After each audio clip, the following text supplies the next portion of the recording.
Hola, buenas tardes. Soy Lucía Ibarra, vicepresidenta de Factoría Cultural.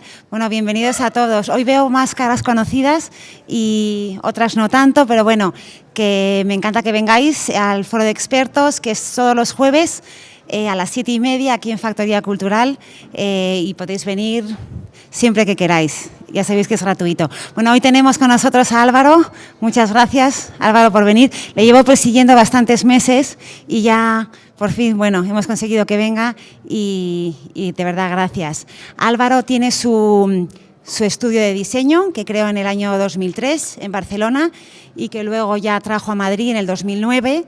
Él, como hablábamos ahora, quería haber sido arquitecto, pero es un poco su vocación frustrada, pero no, él estudió empresariales y cuando terminó se dio cuenta que su mundo era el diseño, se fue a Italia, estudió diseño en Milán y ya luego vino aquí y empezó a crear todos esos diseños de los que nos va a hablar ahora.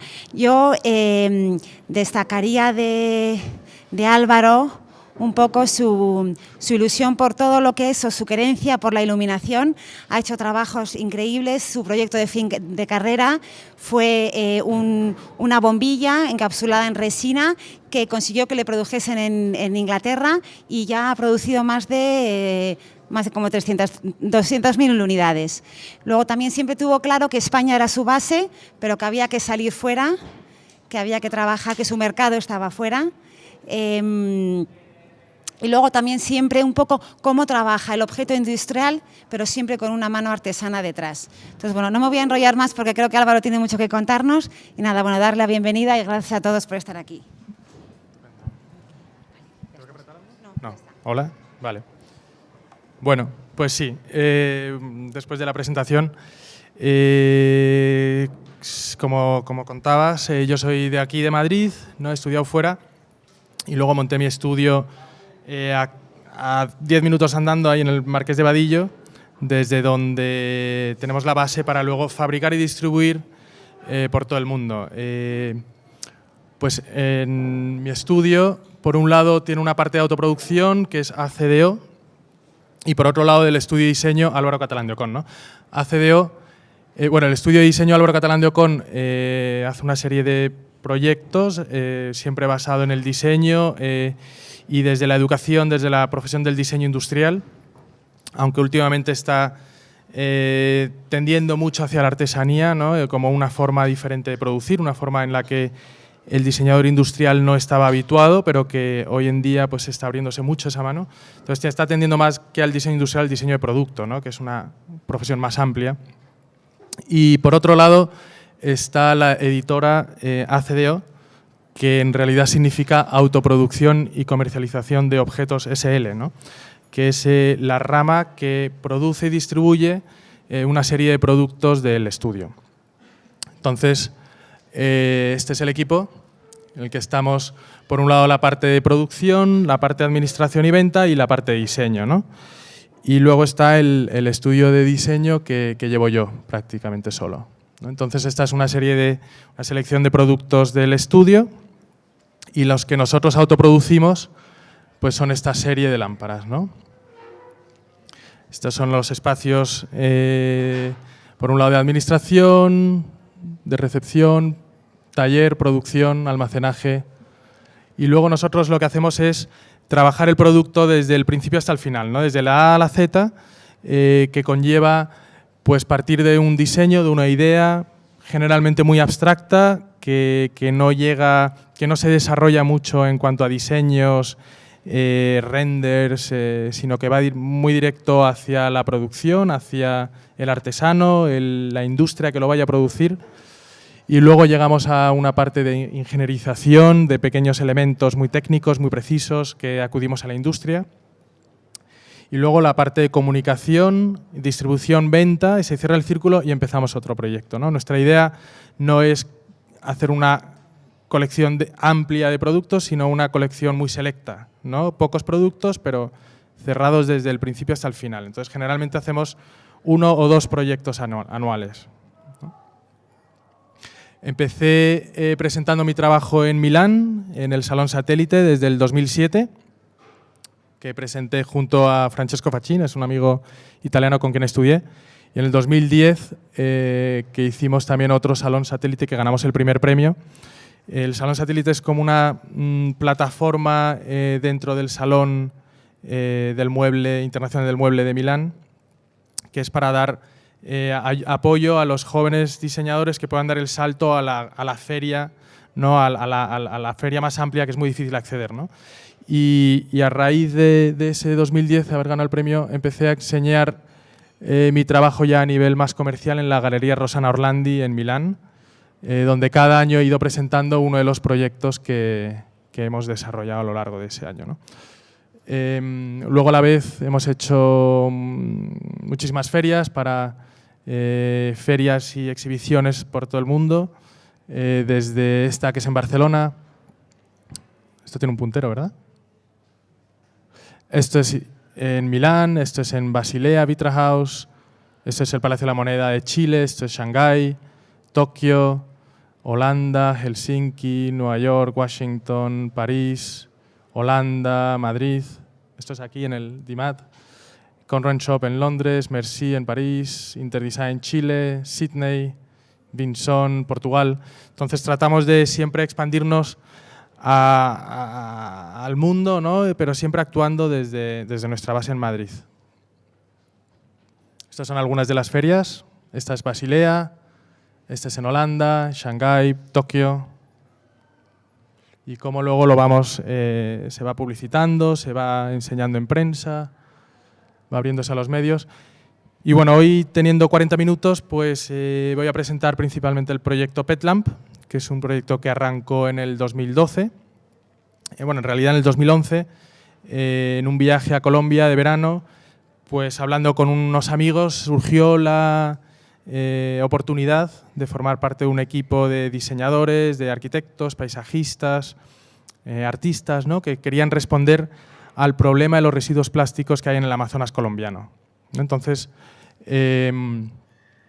desde el principio era un proyecto que empezó a recoger aspectos ecológicos desde la perspectiva del diseño a través de la artesanía y con un componente social, ¿no? Entonces era un proyecto que surgía desde Colombia, donde teníamos que dar un uso a la botella, al residuo plástico, en donde en lugar de contar con la industria pensamos en contar con la artesanía, que es el fuerte de Colombia, más que la industria, y antes que reciclar, reutilizar, porque tampoco existe la infraestructura para reciclar, ¿no? Entonces era qué segunda vida se le puede dar al objeto y qué valores se le puede encontrar al objeto una vez que ha perdido su primer uso, ¿no? su primera función.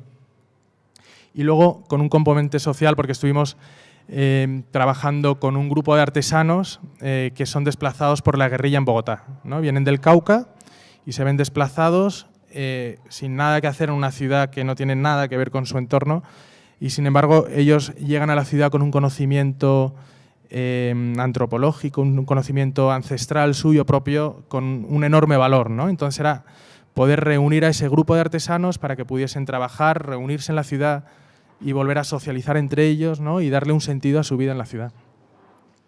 Entonces el punto de partida es la botella de plástico, que en sí contiene una gran contradicción, ¿no? Es un objeto que sirve un uso muy corto, 10 minutos de vida, ¿no? Te bebes el agua y ya ese objeto ha perdido su valor y su uso, ¿no?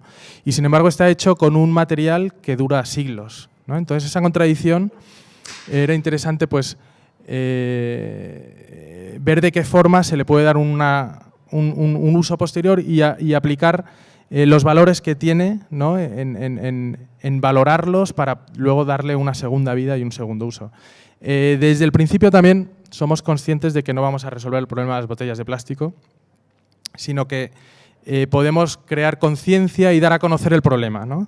Nosotros como diseñadores en gran parte somos comunicadores, además de diseñadores de objetos, ¿no? Entonces era crear un objeto que tuviese una fuerza visual, que tuviese un uso, pero sobre todo que fuese vistoso, que fuese muchas veces el proyecto de reciclaje peca de de falta de atractivo luego, ¿no? De uso cotidiano. Y sin embargo nosotros desde el principio como diseñadores industriales buscábamos crear una lámpara realmente utilitaria, atractiva, contemporánea, que reúna unas ideas que se están abarcando dentro del mundo del diseño contemporáneo, ¿no? Entonces, habitualmente lo que ocurre en estos países es que las lluvias torrenciales arrastran las botellas hacia el río y del río acaban en el mar, ¿no? Ese es el circuito que suele hacer el plástico, hasta que hoy en día pues, se dice que hay más plástico en los océanos que peces, ¿no? Y nadie se hace cargo de esos residuos porque nadie sabe realmente de dónde vienen. Entonces nosotros era afrontar ese problema antes de que lleguen al río, al suelo, ¿no? Nosotros partimos de la botella, que a través de las técnicas textiles locales podemos reconvertir en lámparas. La inspiración surgió de este objeto, que es un removedor de té japonés. Es muy parecido a lo que ocurre en una botella de plástico, en el sentido que es un único material y una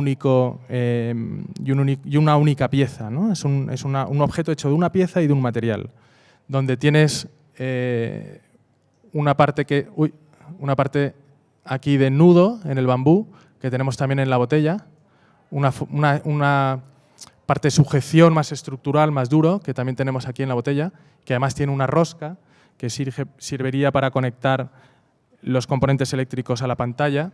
Y luego tiene una zona aquí que se puede intervenir, ¿no? Como tenemos también en la botella. Entonces, lo que se hace con el bambú es que se raya, se hila, que es lo que hacemos en la botella, luego se empieza a tejer en torno a ella y eso hace que se vaya abriendo, ¿no? Y si seguimos tejiendo, le damos la personalidad del tejido local, ¿no? Entonces, al final, en definitiva, lo que estamos haciendo es crear una urdimbre, un telar circular, haciendo uso de la botella y que luego el artesano local aplica una trama, que la trama es lo que contiene su tradición en cuanto al material que aplica, los dibujos que aplica y los colores que usa, ¿no?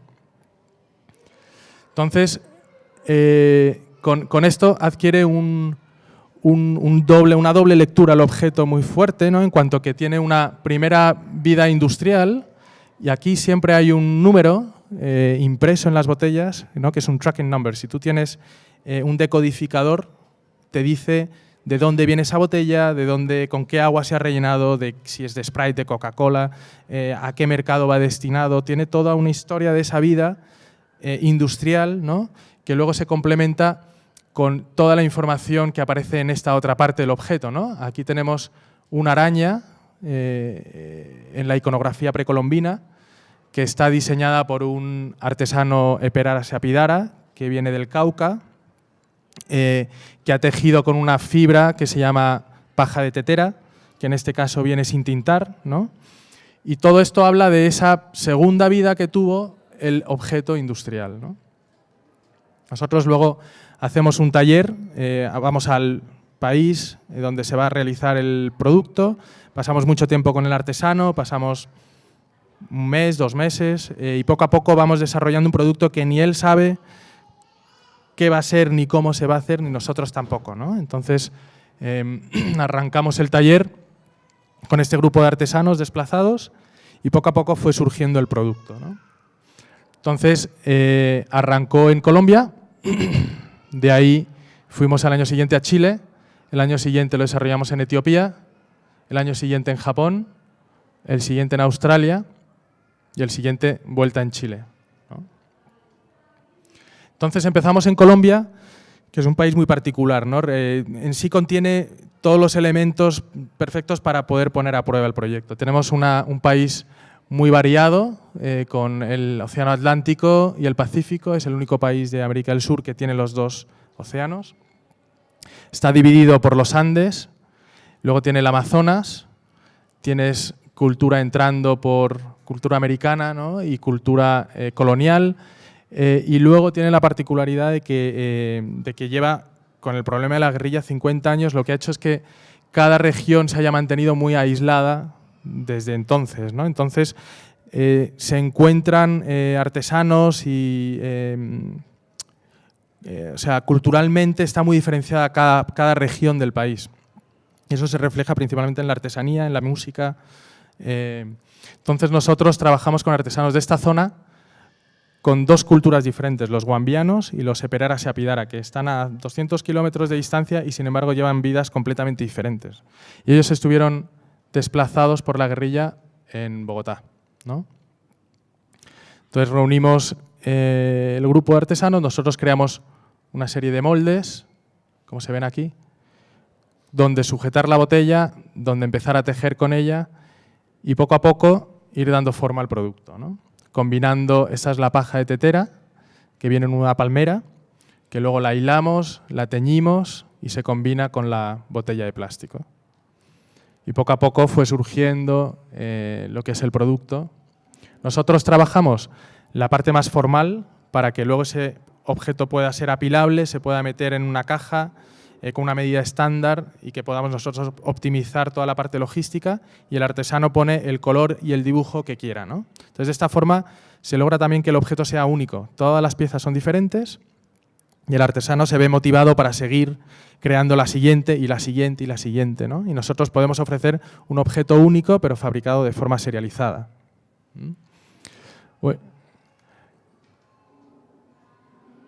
Estos son una serie de artesanos Eperara Seapidara. Empezamos trabajando con 7, 8 y ahora serán unos 15 o 20. Y los guambianos. Estos son de los Andes y los otros son de la costa, ¿no? Entonces unos tejen con lana y algodón mientras que otros tejen con paja de tetera, ¿no? Que es una fibra fresca que viene de la palmera. Entonces, una vez tenemos la pantalla en el estudio, empezamos a trabajar todo el resto de componentes, ¿no? Desde el cable, que es un cable muy especial, que está forrado en algodón de 12 colores diferentes, que está hecho con silicona en lugar de PVC, que es muchísimo más flexible, tiene una caída muy bonita, muy natural. Luego trabajamos lo que es la sujeción con el techo, sujeciones para las lámparas más pesadas, los florones para que desde aquí salgan todas las lámparas, no en grupo. Todos los pequeños detalles, las bombillas, los portalámparas, el sello que habla del producto, ¿no? Para crear luego la lámpara terminada. Las presentamos en una colección de lámparas individuales, como aquí, o en grupos de 3, 6, 12 y 21, ¿no? Entonces, una vez terminada esta primera experiencia y la presentamos en Milán y viendo el éxito que tuvo y la repercusión que empezó a tener en los medios y cómo empezó a distribuirse, a venderse,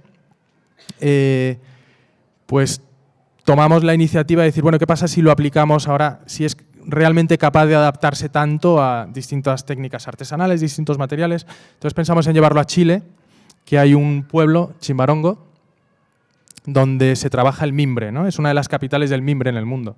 Entonces empezamos a pensar, ¿qué pasa si vamos allá, reunimos otro grupo de artesanos y trabajamos con otro material a ver cómo cambia el producto, ¿no? Entonces, poco a poco, allí vimos desde la planta a la recogida, al calibrado del mimbre, ¿no? Cómo se va desde una varilla redonda, se va sacando una lámina plana y poco a poco tejiendo con ella y haciendo una pieza en este caso mucho más compleja porque el mimbre es más estructural, entonces puede ser más grande, puede salir de la botella, pueden hacerse lámparas mucho más grandes. Y siempre contamos con un grupo de allá local, ¿no? Que nos ayuda a darle continuidad al proyecto una vez que nos hemos ido. De las lámparas colombianas hemos debido vender ya unas 7.000 lámparas, ¿no? Que han salido de Colombia, han llegado a Madrid y se han distribuido por el mundo. Entonces, todo esto requiere una logística importante y además trabajamos con países complejos. O sea, en Colombia pues tenemos muchos problemas de que nos abren las cajas en las aduanas para ver si contienen droga o otras cosas, ¿no? Y bueno, en Chile contamos con este equipo, con Sí Estudio, que nos da apoyo una vez que nosotros nos hemos ido y hemos hecho el taller. Y entonces ellos recogen, seleccionan, control de calidad y nos las mandan a Madrid. Y estas son la colección chilena, Chimbarongo triples y las individuales, que se venden también en grupos, ¿no?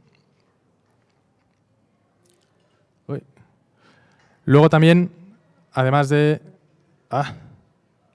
trabajamos con otro grupo chileno de mapuches, que es los indígenas del sur de Chile, que están haciendo frontera con Argentina.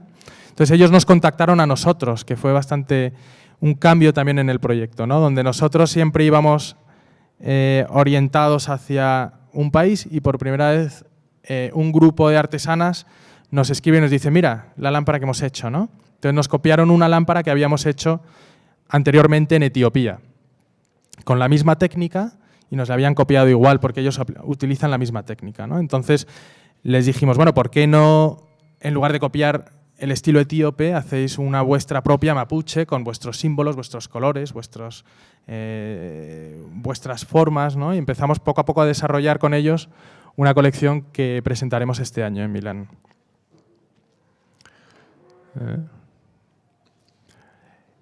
La que os comento en Etiopía la desarrollamos en Addis Abeba con un grupo de madres de gemelas, ¿no?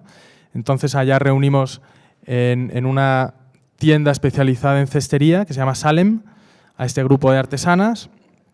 Hicimos el taller y empezamos a desarrollar con ellas una serie de lámparas inspiradas en el plato de la injera, ¿no? Es como ellos comen, se hacen unos platos planos sobre la que colocan una especie de pita de pan y encima de esa pita de pan colocan distinta comida que luego cogen con la propia pita, ¿no?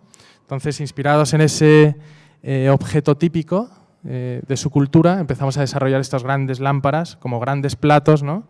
Con sus colores, con sus dibujos. Y tienen la fuerza africana, ¿no? O sea que también aquí pudimos comprobar cómo también el proyecto, la metodología de trabajo podía aplicarse a una técnica textil diferente. Esta es una técnica basada en el coiling, ¿no? Que es como una gran espiral que se va tejiendo a sí misma, ¿no? Lo otro está basado en el telar y este, sin embargo, es otra técnica muy diferente.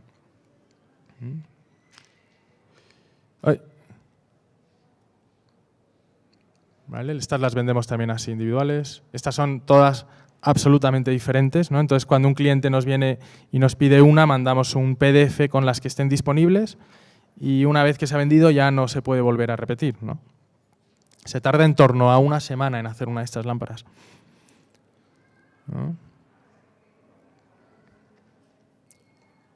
Y luego, el año siguiente quisimos retomar el tema del bambú como origen del proyecto, ¿no? El removedor de té japonés, pues quisimos ver qué pasaba si llevamos el proyecto hacia la artesanía más radical, ¿no? En el mundo más exquisita, más técnica, más purista. El artesano japonés es en realidad casi como el artista, ¿no? Local. Ha sido muy difícil trabajar con ellos precisamente por ese carácter que tienen más de artista que de artesano, que no le gusta que le digan lo que tiene que hacer en cierto modo, hacen lo que quieren. Pero bueno, dentro de esa particularidad pues fuimos a Kioto, trabajamos con artesanos bajo la tutela de un maestro que es como un templo, es patrimonio nacional vivo, y él entonces puede enseñar a una serie de artesanos que pueden desarrollar sus técnicas, tal. Entonces empezamos a trabajar sobre esa jerarquía que luego al final, gracias al proyecto, se ha podido ir desenvolviendo un poco, ligeramente, ¿no? Y desarrollamos una serie de lámparas. Él es el maestro Uchida, ¿no? Y ella es Chemi, que es su alumna, ¿no? Con la que desarrollamos la primera colección. Entonces, desde el bambú como caña de bambú se va partiendo, hilando, ¿no? Y luego cómo se va preparando para tejer con ella. En este caso, la lámpara, en lugar de estar hacia afuera, la metimos hacia adentro para que no compitiese tanto con la forma, ¿no? Para que fuese, como son lámparas muy minimalistas, pues que se mantuviesen más equilibradas con la botella, ¿no? El gran problema que encontramos con ellos también era que no querían trabajar con la botella y que no querían ni siquiera limpiarla, recogerla del suelo, ¿no? Mientras que en otras culturas el artesano ha ido cogiendo una conciencia en torno a la botella y un valor, ¿no? Las van buscando por el color, por la forma, por la dureza. O sea, han aprendido a entender el objeto, a valorarlo. El japonés no quería tocarlo. O sea, era como... Entonces, bueno, ahí tuvimos se han convertido casi en piezas de arte únicas, ¿no? Donde nosotros les damos total libertad a que el artesano interprete el proyecto como quiera, ¿no? Esta es una serie, son cuatro, pero en realidad son todas diferentes y cada una es absolutamente de la personalidad del artesano. Lo bonito del proyecto también un poco es como es un proyecto muy colaborativo donde no hay una intención de que nadie sea protagonista, sino que es la suma de un equipo muy grande de gente que colabora con un fin desde la organización desde aquí de Madrid hasta los artesanos, hasta las tiendas, y ha conseguido como aunar, ¿no?, una comunidad en torno al proyecto, ¿no? Y cada uno encuentra su sitio en ese gran puzzle, ¿no? Entonces, después de Japón, aquí hacen estos entramados meticulosos al máximo, ¿no? Acá, por ejemplo, trabajan con el exterior del bambú y aquí el interior, ¿no? Entonces uno es brillante, el otro es mate, uno es más estructural, el otro es más flexible. Y luego sacamos esta colección, que es una lámpara donde reúne, pues esta es de Colombia, el modelo XLA de Colombia, esta es la japonesa, esta es la chilena, este es otro modelo colombiano, esta es la etíope, esta es la mapuche de Chile, ¿no? Esta es la guambiana. Entonces se ha convertido poco a poco en un proyecto más antropológico que de diseño propiamente dicho, ¿no? Esta lámpara pues tiene una historia muy compleja detrás, donde cada pantalla cuenta la vida de un artesano, el estilo, los materiales, la técnica, tiene toda una serie de connotaciones que casi que trascienden el objeto en sí, ¿no? Se ha convertido más en un recolector de historias, ¿no? Trabajamos mucho sobre el boca a boca, que cuando alguien tiene esa pieza encima de su mesa de comedor, pues claro, se convierte un poco en el tema de conversación. Lo vendemos con una revista, ¿no? Que viene incluida en el producto, entonces se convierte en un tema de conversación y así se va distribuyendo el mensaje, ¿no? Que es un poco lo que nosotros queríamos. Más que otra cosa, más que resolver el problema, era como vender ese mensaje, ¿no? De que con una botella de plástico se puede hacer algo valioso. También hicimos un gran esfuerzo de comunicación. Domus es la revista de diseño quizá más prestigiosa del mundo. Entonces quisimos que se publicase por primera vez en el Domus para darle ese carácter de proyecto de diseño, no de producto de artesanía, ¿no? Y luego lo que os comentaba antes de las ferias, darlo a conocer por todo el mundo. Luego hemos recibido premios, que es el que nos entregó el Rey, que es por la labor social. Estos son por diseño y recientemente nos han dado otro, bueno, este es de Londres, el Design Museum de Londres como Design of the Year, este fue el AD de aquí, de Madrid, Premios Delta de Barcelona, este fue del DIMAT, este es Alemania, esto es Shanghái y ahora últimamente nos han dado uno también por la labor ecológica, ¿no? Ecoembres, o sea que también vamos cogiendo esos cuatro aspectos del proyecto.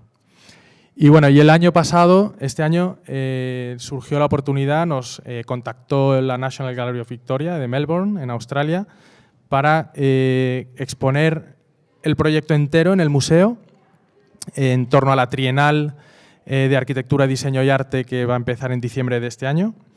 Y nos presentaron, bueno, nos querían que presentásemos el proyecto y sacar una colección específica hecha en Australia, ¿no? Entonces, contábamos con un brief, digamos, un presupuesto, una subvención, ¿no? Para desarrollar el proyecto y llevarlo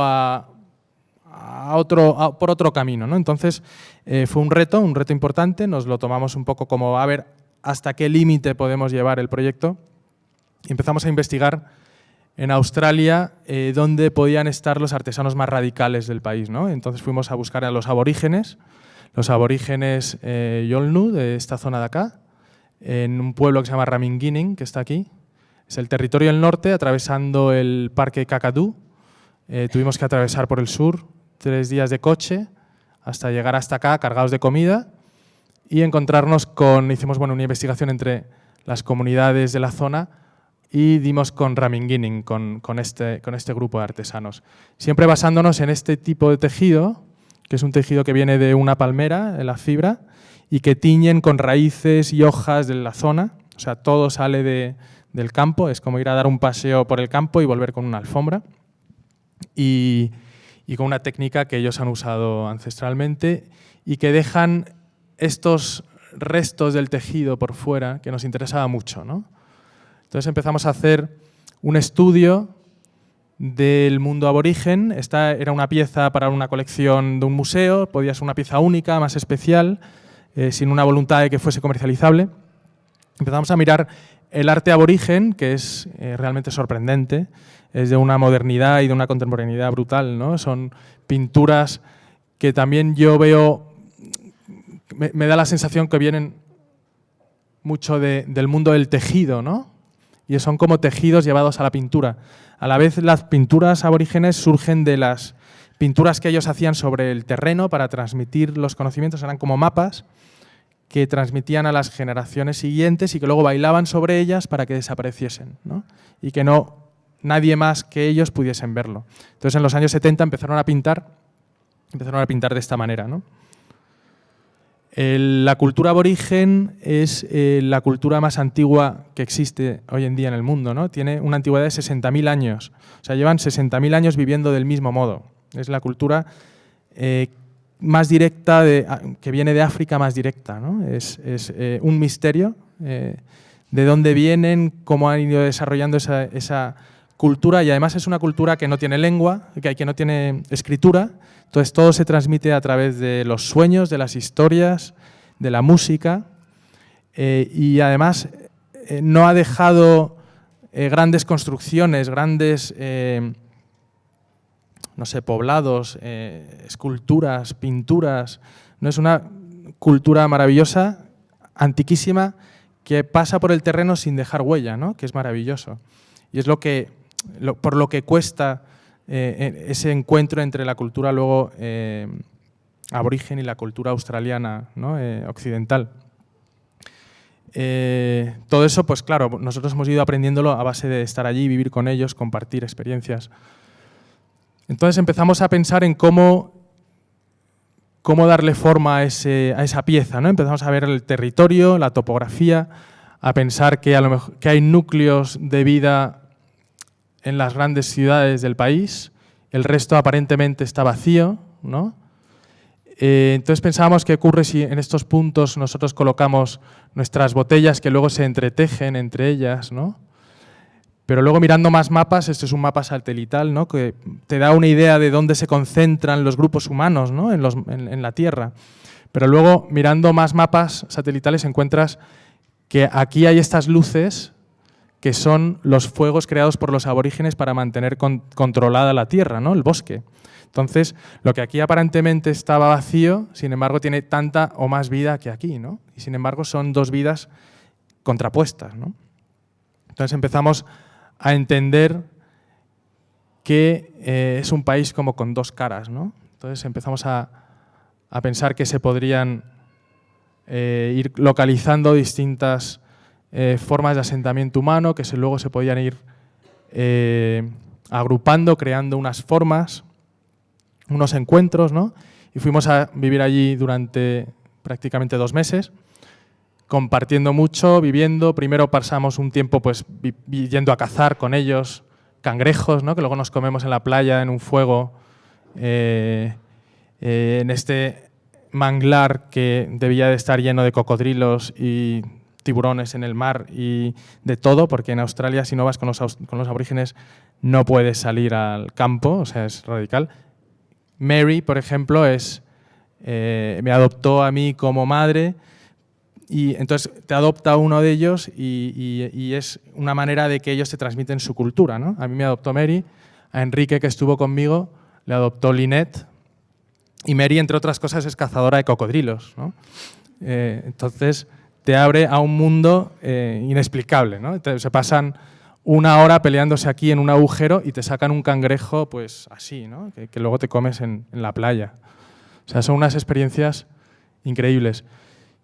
Y luego fuimos con ellas al campo, al bush, ¿no? Como dicen ellos, a recoger estas fibras de una palmera que se llama pandana, la pandana, ¿no? Y sacan las 3 últimas hojas con este palo, que las arrancan y con esto luego las van preparando y las tejen, ¿no? Y a la vez recogen estas raíces.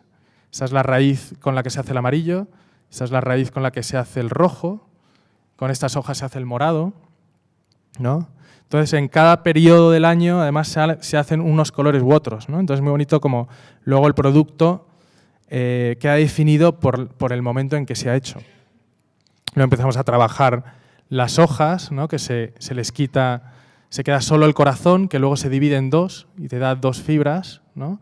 Que luego con las raíces y los pigmentos se hierven, se dejan secar y te crea esa fibra, ¿no? Luego nosotros empezamos a hablarles de nuestro proyecto, de cómo queremos que ellas formen parte de ello, que sea una representación de su persona, de su personalidad, junto con esto otro que se encuentra en su territorio tanto como esas palmeras, ¿no? Entonces, al final sales tanto a recoger botellas como fibras y colores, ¿no? Entonces, es casi más una representación de su realidad actual, ¿no?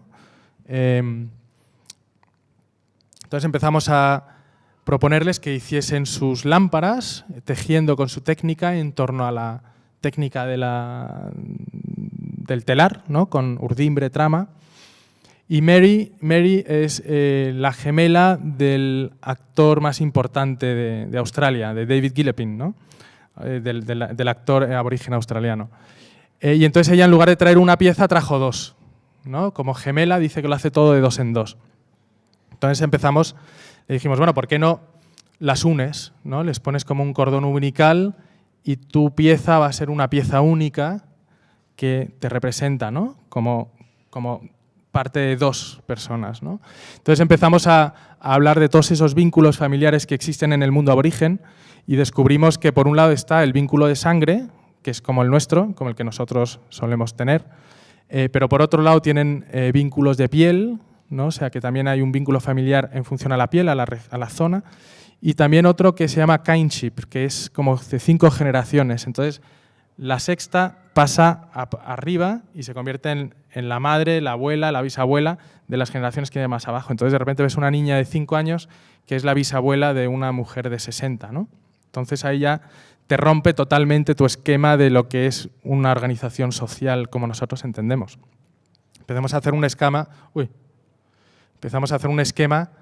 de todos esos vínculos familiares diferentes que existen en torno al grupo de 8 o 9 artesanos con los que estábamos trabajando, ¿no?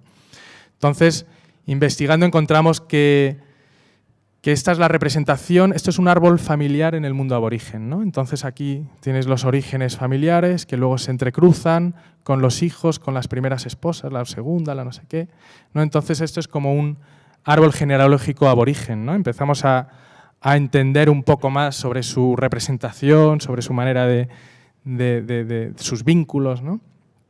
Y empezamos a decirles, bueno, ¿por qué no creáis cada una vuestra lámpara, pero luego en comunidad las entretejemos, ¿no? En función a vínculos de piel, en blanco, en rojo, las de sangre, ¿no? Y entre todas en comunidad tejemos una única pieza que os representa como una pequeña sociedad, ¿no? Dentro de vuestro pueblo Ramingining, ¿no? Y creamos esta pieza que es como una especie de nube que flotará, ¿no?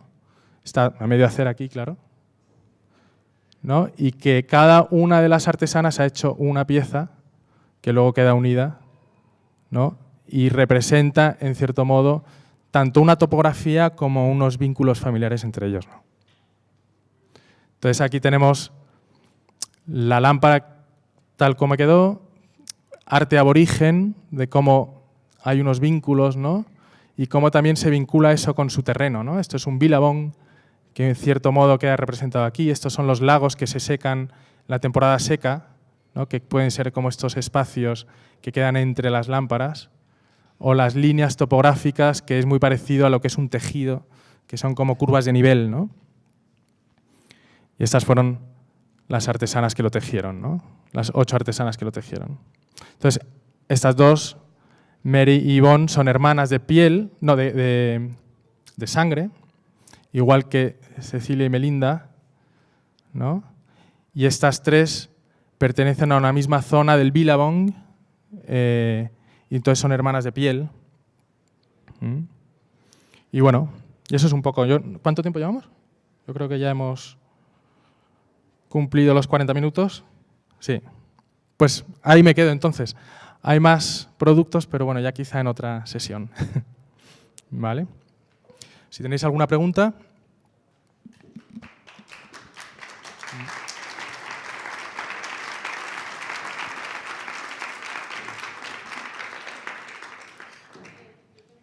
Sí. A mí me ha llamado la atención el tema de que los japoneses no han querido pegar las botellas de plástico. Entonces, como era como un fin que se perseguía desde el principio, no sé si tenéis pensado intentar poco a poco que a lo mejor eso cambie o mantenerlo tal cual. Bueno, lo que nos hemos dado cuenta es que donde mejor funciona este proyecto es donde realmente se necesita. En Japón no hace falta, en realidad, reciclar botellas porque existe la infraestructura para hacerlo, ¿no? Entonces, tampoco tienen necesidad de meterse en un proyecto nuevo y de lo que ellos considerarían contaminar su artesanía tradicional con plástico, ¿no? Entonces, surgió casi de una forma forzada, ¿no? Para llevarlo a ese primer origen del bambú, y se ha quedado como una pieza que en realidad no está en nuestro catálogo. O sea, son piezas únicas, piezas como que el artesano que quiera sumarse se suma, lo hace. Pero en todo caso también ahora expusimos en Tokio en la Fundación Issei Miyake. Y ahí hablando con él, con Issei Miyake, surgió la oportunidad de crear una pet lamp allí con las mujeres de los pescadores de la zona del maremoto, ¿no? Que luego hubo toda esa contaminación a través de Fukushima, de la central nuclear. Entonces ahí hay un grupo de pescadores que ya no pueden pescar y que sus mujeres que arreglaban las redes no pueden trabajar, pero que tienen una técnica en torno al tejido muy particular y muy fuerte, ¿no? Entonces, quizá el año que viene retomemos el proyecto de Japón llevándolo hacia ese mundo. O sea que lo que nos hemos dado cuenta es que que este proyecto funciona donde hace falta que funcione, ¿no? En un sitio como Kioto, en realidad no. Entonces, bueno, pues se va a quedar como piezas únicas, muy especiales, escultóricas, y que nosotros no forzamos, o sea, nosotros no... Siempre tratamos de adaptarnos al artesano. Nosotros no creamos una negociación de, bueno, pues tienes que fabricarme 30 y no. ¿Tú cuántas puedes fabricar? ¿Una al mes? Pues hazme una si quieres, y si no, pues no. O sea, esto, que se quiera sumar, que se sume, ¿no? Y bueno, bajo esa perspectiva eso hemos aprendido de esa manera, ¿no? No forzarlo, sino que encuentre de forma natural su equilibrio.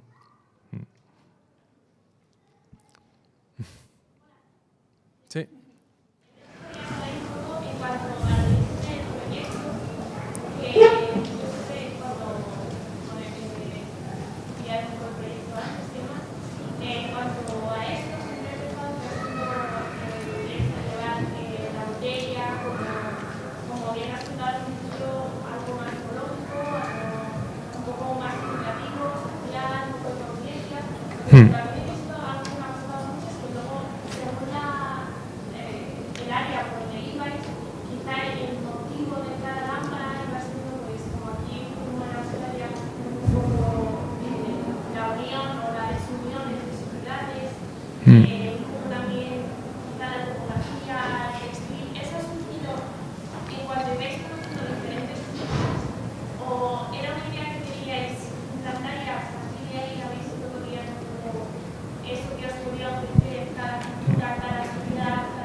Pues realmente era una voluntad, o sea, una voluntad de no ir...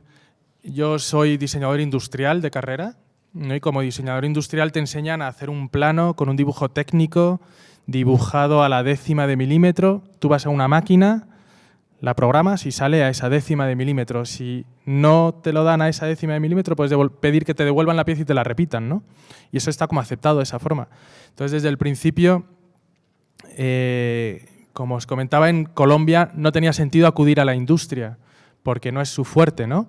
Sin embargo, su fuerte sí está en la artesanía.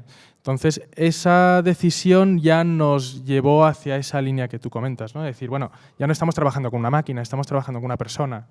A esta persona tenemos que darle su sitio, ¿no? Y no pedirle que repita una y otra vez la misma cosa, porque tampoco no va a ser beneficioso, ni va a ser positivo para él, ni el producto va a mejorar, ni es algo que nosotros podemos exigir a una persona, ¿no? Entonces, desde el principio pensamos en que era una colaboración. Nosotros, una cosa que también hacemos es que nosotros no aprendemos a tejer. O sea, no tenemos la intención de aprender el tipo de nudo, el tipo de técnica. Nosotros la estudiamos, la analizamos y vemos el potencial que pueda tener y, en cierto modo, orientamos al artesano en una dirección u otra. Pero el artesano es el que nos dirige también más a nosotros en ese sentido, ¿no? Entonces, siempre decimos que ni el artesano sabe a dónde vamos, ni nosotros tampoco. Entonces, eso requiere integrarse mucho a nivel social ahí, ¿no? Nosotros vivimos... Bueno, es que ahí en Raminguinin estábamos un mes, era claustrofóbico, ¿no? O sea, sin poder salir, aparte que en Australia es mejor no salir del jardín porque te puede matar cualquier bicho, ¿no? O sea que entonces era una vida muy intensa, lo mismo que con los artesanos en Colombia, y poco a poco pues va surgiendo el producto, ¿no? Y claro, eso te acerca a un nivel mucho más íntimo. Es un proyecto, yo siempre digo que gracias a este proyecto vamos a esos países no como turistas, sino como, no sé, como viajeros y como parte del país. Yo sé que a nivel personal me he involucrado muchísimo más que el 90% de los australianos en el problema aborigen, ¿no? Y puedo tener ahora a lo mejor más voz respecto a eso, y lo mismo respecto al problema de los desplazados colombianos. Me he metido en sus vidas, ¿no? Y esto gracias a un proyecto de diseño y un proyecto con los artesanos, que son los que mejor conocen su tierra y los que mejor conocen su tradición, su mundo, ¿no? Y bueno, nosotros vamos con esa actitud. Nosotros por eso no vamos exigiendo nada, ni vamos negociando nada. Nosotros les preguntamos cuánto pueden producir, cuánto estarían dispuestos a cobrar por eso. Nos asesoramos por entes públicos que nos dicen cuánto cuesta la hora de artesanía, cuánto cuestan sus productos en el mercado.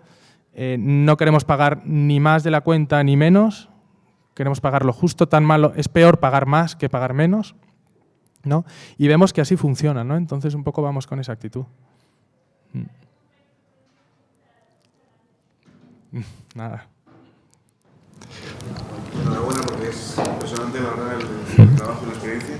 Y quería preguntar, el acceso a estas distintas culturas, ¿lo hacéis con apoyo de la administración española, de la administración local, o vosotros solo? Nosotros empezamos, bueno, en Colombia nos patrocinó Coca-Cola. La primera patada nos la dio Coca-Cola, ¿no? Para arrancar.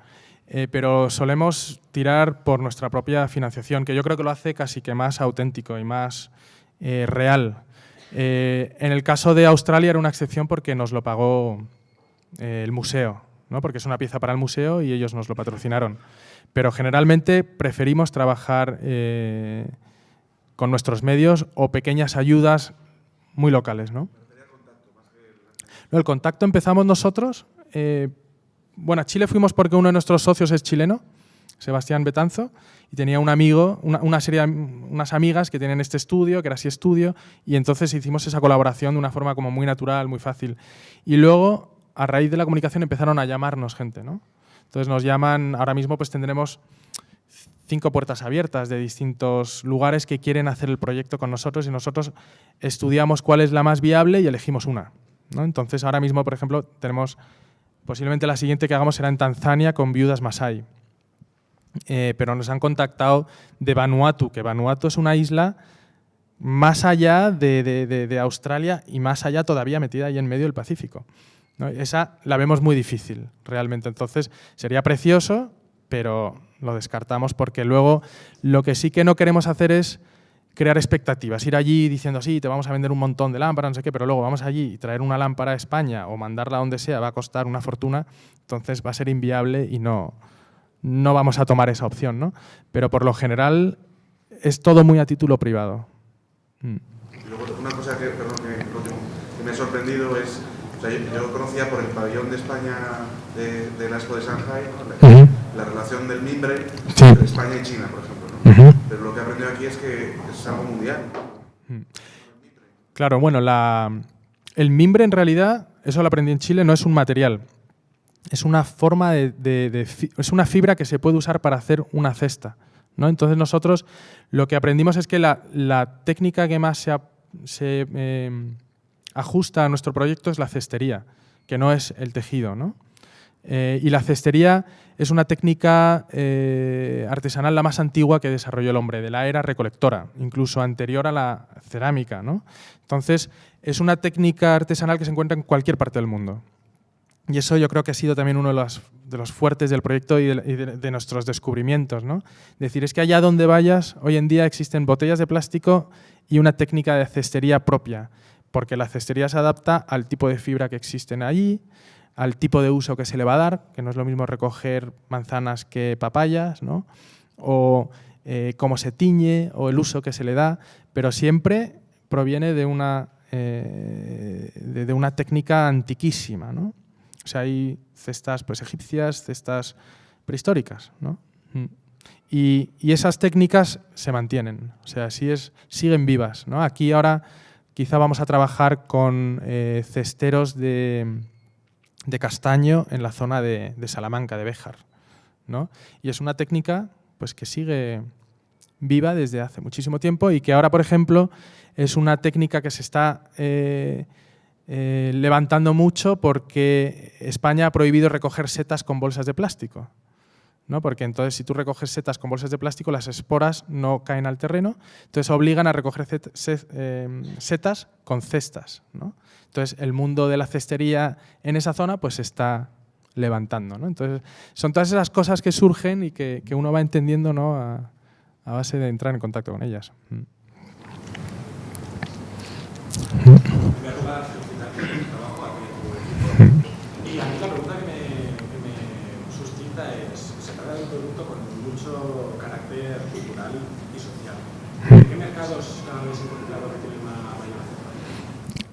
Pues en el mundo del diseño. Nosotros hicimos un enorme esfuerzo porque esto estuviese dentro del mundo del diseño y no del mundo de la artesanía como producto. Y bueno, este proyecto es del 2012, salió al mercado en el 2012, pero mi estudio empezó en el 2004, ¿no? Y como os contaba, gané el premio en el Salón Satélite el 2010 y eso me abrió la puerta a los medios de comunicación globales en torno al diseño, a las tiendas del diseño. Entonces yo creo que el proyecto también llegó en un momento muy bueno, en cuanto que estaba, digamos, el terreno arado para que pudiese luego florecer, ¿no? A nivel europeo, sí. Vendemos en el mundo occidental, digamos, vendemos, por el mundo, te digo, Europa, pues mucho en Inglaterra, en Francia, en Suecia, en Alemania,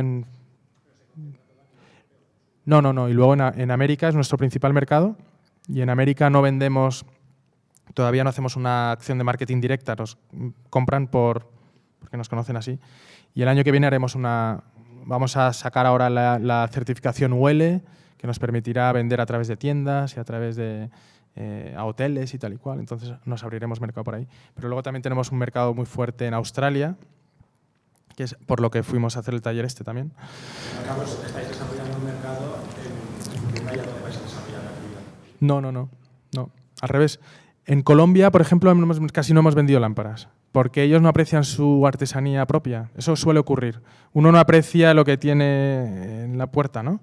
Entonces, generalmente lo que ha funcionado mejor es sacar un producto de contexto y luego colocarlo en un lugar completamente fuera de contexto, que es, entre otras, no solamente el cambio de país, sino un producto artesanal, sacarlo y meterlo en el mundo del diseño, ¿no?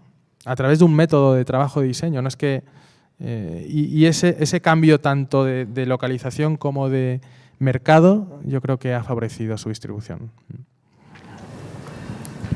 Sí. ¿Es algún encargo privado, en el sentido de que alguna empresa igual diga queremos que hagáis un producto exclusivo para nosotros con este colectivo local en algún sitio, para una pieza exclusiva. Bueno, es lo que ocurrió en Australia.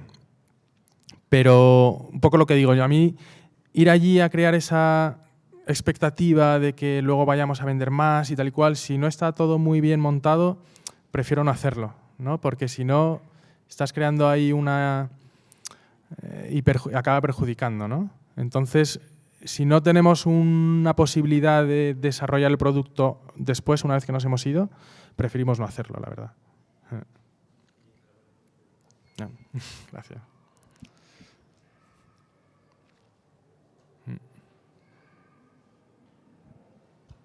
¿Ya? Bueno, pues muchas gracias.